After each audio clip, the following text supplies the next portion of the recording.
काँग्रेसची 3 ते 4 मतं फुटणार यावर मी आजही ठाम असल्याचं कैलास गोरंट्याल यांनी म्हटलंय। मी केलेल्या वक्तव्याचा फायदा झाला असं देखील कैलास गोरंट्याल म्हणाले।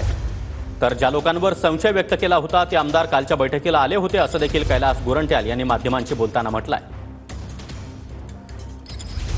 ते बघा, मी काल जे बोललो तो आजही पण ठाम आहे। मी काही त्या वक्तव्यावर चेंज करत नाही। मी इंडिकेटर दिलं होतं आणि ते काम पण आलेलं आहे। कारण 2 सदस्य ज्याच्यावर डाऊट होतो ते आज काल मीटिंगमध्ये होते, म्हणून मी जे तीर मारला ते सक्सेस झाला असं मला वाटतंय। आणखीन 2 लोकांची वाट बघतो काय होणार काय नाही।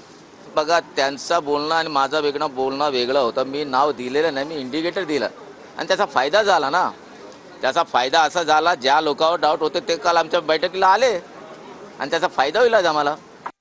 तुमच्या नावाची बरीच चर्चा आहे की मत तुमचं जे आहे ते फुटणार, अजितदादा गटाला मिळणार अशा पद्धतीने जो पार्टी कहेगी मैं करूंगा। मुझे कल की मीटिंग के बारे में बोला नहीं था, इसीलिए मैं गया नहीं था। आज जाऊंगा पार्टी ऑफिस में, जो वो कहेंगे वो मैं करूंगा। कुणाकडून नक्की निरोप आला होता? नाना पटोलेंचा तुम्हाला फोन आला? नहीं, मुझे सिर्फ एक कांग्रेस के ऑफिस के स्टाफ का मैसेज आया था। लेकिन तुमचं मत काय आहे? तुमचं मत कांग्रेस पार्टी जो कहेगी उधर ही वोट डालूंगा।